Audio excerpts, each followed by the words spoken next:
Riwayat Sunan Kalijaga. Masa hidup Sunan Kalijaga diperkirakan mencapai lebih dari 100 tahun.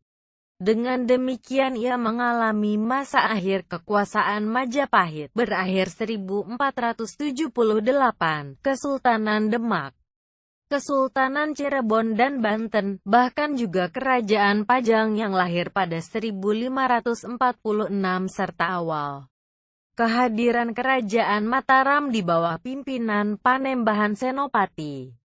Ia ikut pula merancang pembangunan Masjid Agung Cirebon dan Masjid Agung Demak. Tiang, statal, pecahan kayu, yang merupakan salah satu dari tiang utama masjid adalah kreasi Sunan Kalijaga. Kelahiran Sunan Kalijaga. Sunan Kalijaga diperkirakan lahir pada tahun 1450 dengan nama Raden Said. Dia adalah putra Adipati Tuban yang bernama Tumenggung Wilatikta atau Raden Sahur. Nama lain Sunan Kalijaga antara lain Lokajaya, Syekh Malaya, Pangeran Tuban, dan Raden Abdurrahman. Berdasarkan satu versi masyarakat Cirebon, nama Kalijaga berasal dari desa Kalijaga di Cirebon. Pada saat Sunan Kalijaga berdiam di sana, dia sering berendam di sungai, kali, atau jaga kali. Silsilah Sunan Kalijaga. Terkait asal-usulnya, ada dua pendapat yang berkembang. Pendapat pertama adalah yang menyatakan Sunan Kalijaga orang Jawa asli. Pendapat ini didasarkan pada catatan historis Babat Tuban. Di dalam babat tersebut diceritakan, Arya Teja alias Abdul Rahman berhasil mengislamkan Adipati Tuban, Arya Dikara, dan mengawini putrinya. Dari perkawinan tersebut Arya Teja Kemduikan memiliki putra bernama Arya Wilatikta. Catatan Babat Tuban ini diperkuat juga dengan catatan masyhur penulis dan bendahara Portugis Tome Pires tahun 1468 sampai tahun 1540. Menurut catatan Tome Pires, penguasa Tuban pada tahun 1500 adalah cucu dari penguasa Islam pertama di Tuban yakni Arya Wilakita. Dan Sunan Kalijaga atau Raden Mas Said adalah putra Arya Wilatikta. Adapun pendapat yang kedua adalah menyatakan Sunan Kalijaga adalah keturunan Arab. Pendapat kedua ini disebut-sebut berdasarkan keterangan penasehat khusus pemerintah kolonial Belanda, Van den Berg tahun 1845 sampai tahun 1927. Yang menyatakan bahwa Sunan Kalijaga adalah keturunan Arab yang silsilahnya sampai ke Rasulullah Shallallahu Alaihi Wasallam. Sejarawan lain seperti De Graaf juga menilai bahwa Arya Teja I. Abdul Rahman memiliki silsilah dengan Ibnu Abbas, paman Muhammad. Pernikahan Sunan Kalijaga.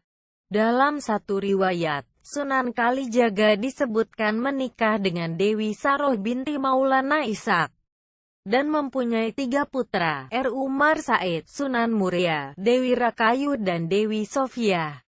Maulana Ishaq memiliki anak bernama Sunan Giri dan Dewi Saroh. Mereka adalah kakak beradik. Cara berdakwah Sunan Kalijaga. Menurut cerita, sebelum menjadi Wali Songo, Raden Said adalah seorang perampok yang selalu mengambil hasil bumi di gudang penyimpanan hasil bumi di kerajaannya, merampok orang-orang yang kaya. Hasil curiannya dan rampokannya itu akan ia bagikan kepada orang-orang yang miskin. Suatu hari, saat Raden Said berada di hutan, ia melihat seseorang kakek tua yang bertongkat. Orang itu adalah Sunan Bonang, karena tongkat itu dilihat seperti tongkat emas. Ia merampas tongkat itu, katanya, hasil rampokan itu akan ia bagikan kepada orang yang miskin. Tetapi, Sang Sunan Bonang tidak membenarkan cara itu. Ia menasihati Raden Said bahwa Allah SWT tidak akan menerima amal yang buruk. Lalu, Sunan Bonang menunjukkan pohon aren emas dan mengatakan bila Raden Said ingin mendapatkan harta tanpa berusaha, maka ambillah buah aren emas yang ditunjukkan oleh Sunan Bonang. Karena itu, Raden Said ingin menjadi murid Sunan Bonang. Raden Said lalu menyusul Sunan Bonang ke sungai. Raden Said berkata bahwa ingin menjadi muridnya. Sunan Bonang lalu menyuruh Raden Said untuk bersemedi sambil menjaga tongkatnya yang ditancapkan ke tepi sungai. Raden Said tidak boleh beranjak dari tempat tersebut sebelum Sunan Bonang datang. Raden Said lalu melaksanakan perintah tersebut. Karena itu, ia menjadi tertidur dalam waktu lama. Karena lamanya ia tertidur, tanpa disadari akar dan rerumputan telah menutupi dirinya. 3 tahun kemudian, Sunan Bonang datang dan membangunkan Raden Said. Karena ia telah menjaga tongkatnya yang ditanyapkan ke sungai. Maka Raden Said diganti namanya menjadi Kalijaga. Kalijaga lalu diberi pakaian baru dan diberi pelajaran agama oleh Sunan Bonang. Kalijaga lalu melanjutkan dakwahnya dan dikenal sebagai Sunan Kalijaga.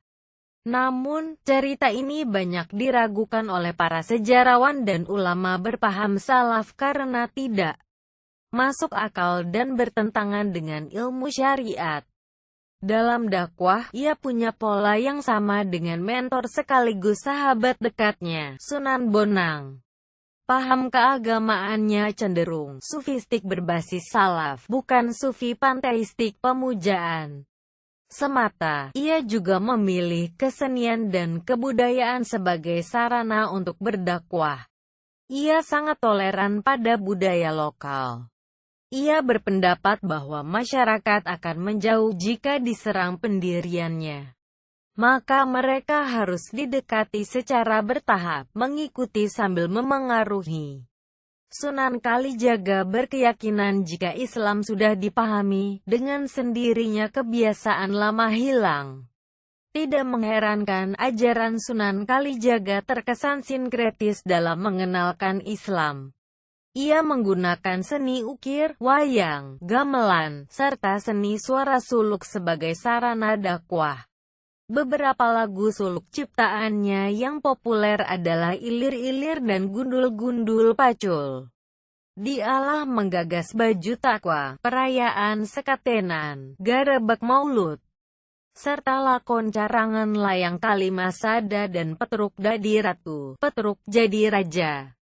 Lanskap pusat kota berupa keraton, alun-alun dengan 2 beringin serta masjid diyakini pula dikonsep oleh Sunan Kalijaga. Metode dakwah tersebut sangat efektif. Sebagian besar adipati di Jawa memeluk Islam melalui Sunan Kalijaga. Di antaranya adalah Adipati Pandanaran, Kartasura, Kebumen, Banyumas, serta Pajang. Makom Sunan Kalijaga. Ketika wafat, ia dimakamkan di Desa Kadilangu, dekat kota Demak, Bintara. Makam ini hingga sekarang masih ramai diziarahi orang-orang dari seluruh Indonesia.